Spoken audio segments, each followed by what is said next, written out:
लोकसभा के चुनाव में सबसे हाई वोल्टेज महाराष्ट्र में एक तो बारामती और दूसरा जो है अमरावती लोकसभा क्षेत्र था, जहां पर पूरे महाराष्ट्र का नहीं तो पूरे देश का ध्यान था। और उसमें भाजपा की उम्मीदवार नवनीत राणा को पराजित कर कांग्रेस और महाविकास आघाड़ी के उम्मीदवार बलवंत वानखेड़े ने विजय प्राप्त कर ली। हमारे साथ सांसद बलवंत वानखेड़े है। सर, मुझे बोलिए कि ये चुनाव जो था कितना हाई वोल्टेज था और जीत इतनी आसान थी क्या?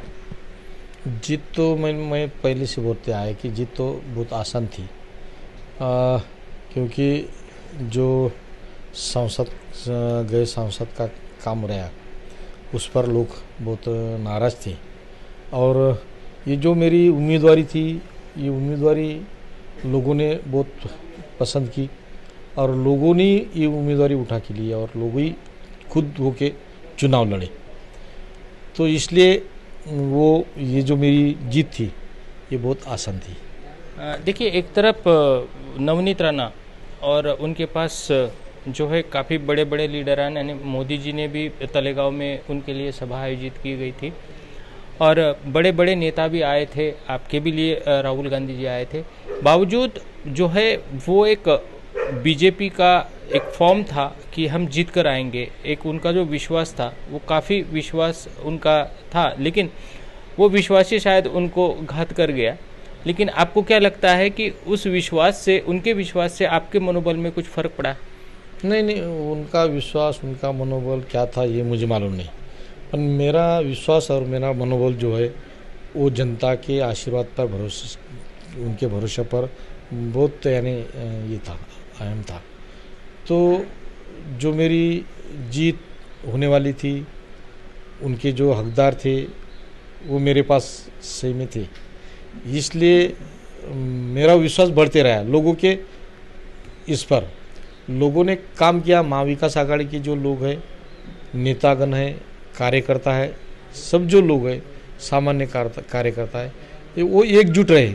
वो एकजुट रहने के वजह से मेरा आत्मविश्वास बढ़ते रहा और उसमें मेरी जीत लगती थी। देखिए, एक तरफ ये बोला जा रहा था कि धन शक्ति के विरुद्ध जनशक्ति, क्या ये लड़ाई सही मायने में वही हुई है? पहले से शुरू से हम बोल रहे थे कि ये जो लड़ाई है धनशक्ति विरुद्ध जनशक्ति है।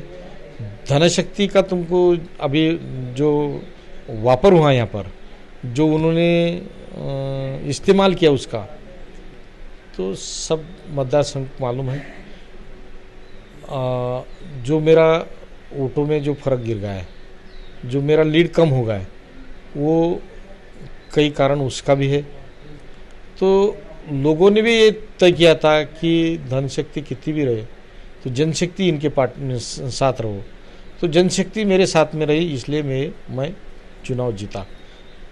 देखिए, आप सांसद हो गए, अभी पहला अहम काम कौन सा होगा इस संसदीय क्षेत्र में जहां पर एक दाग लगा है मेलघाट जैसे क्षेत्र में, जहां बाल मृत्यु हो, गर्भवती माता मृत्यु हो, ये सबसे अहम बात है। इस पर किस तरीके का काम होगा, क्या एक्शन प्लान होगा तुम्हारे पास? नहीं, ये जो चुनाव है ये बार बार कई मुद्दे यहाँ पर आए, जैसा एयरपोर्ट का है, स्काई वॉक का है, मेलघाट का जो कुपोषण है, उनके यहाँ बिजली का है, पानी का है, ये बार बार चुनाव में मुद्दे आए। सही मायने में तो यही मुद्दे पर चुनाव यहाँ का लड़ा गया है। तो वैसा तो चुनाव देश के प्रश्नों पर रहता है। लोकसभा का चुनाव देश का जो संविधान है वो साबित रखने के लिए खास तौर पर ये चुनाव हो गया है। और विरोधी पक्ष जो महाविकास आघाड़ी ये है, महायुति है, उन्होंने ये मान्य भी किया कि ये जो संविधान बचाने की जो लड़ाई चालू थी उस पर चुनाव हो गया करके। पर ये यहाँ के जो मुद्दे थे, ये स्काई वॉक के, एयरपोर्ट के, कुपोषण के, ये प्रश्न बहुत गंभीर है। यही मुद्दे पर मैं आने वाले दिन में काम कर रहा हूँ।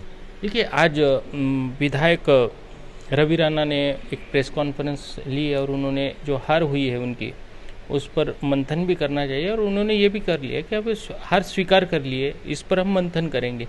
आपको शुभेच्छाएं भी दी है, लेकिन उन्होंने एक, उनके दिल में मलाल था कि यहाँ पर विरोधक मानो महाविकास आघाड़ी ने संविधान बदला जाएगा, ये जो है लोगों को बहकाया, इसको लेकर बहकाया, झूठ अफवाहें फैलाई, क्या लगता है ये?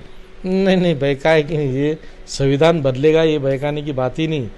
जो लोकसभा में भाजपा के जो सांसद थे उन्होंने बार बार बोला, ये उनके मुंह में से निकला कि संविधान बदलना है, मनुस्मृति लाना है।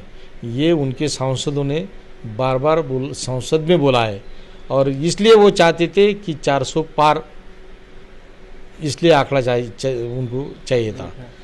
तो लोगों के ख्याल में आया कि ये बहुमत तो 272 273 भी होता, ये 400 पार काय को बोल रहे। तो उनको सही मायने में तो उनको संविधान बदलना था, उनके पूरे मन में ये बात थी, इसलिए लोगों के जहन में आया। लोगों ने समझा कि अगर संविधान नहीं रहा तो देश नहीं रहेगा, देश नहीं रहा तो लोग नहीं रहेंगे, अपन नहीं रहेंगे। ये उनके लोगों को मालूम गिरा। तो जिस तरह से सांसद बलवंत वानखड़े ने कहा है कि जिस तरीके से भाजपा का एक नारा था, मोदी जी का एक नारा था 400 पार किस लिए चाहिए, तो संविधान बदलने के लिए चाहिए। यही बात जो है वो महायुति ये बोल रही है कि ये लोगों को बहकाने वाली बात कहकर महायुति ने, महाविकास आघाड़ी ने उनको बहलाया। लेकिन सच्ची बात ये थी कि यहाँ चुनाव मेरे लिए बहुत आसान था, क्योंकि मेरा चुनाव ये लोगों के दिलो दिमाग में चढ़ गया था।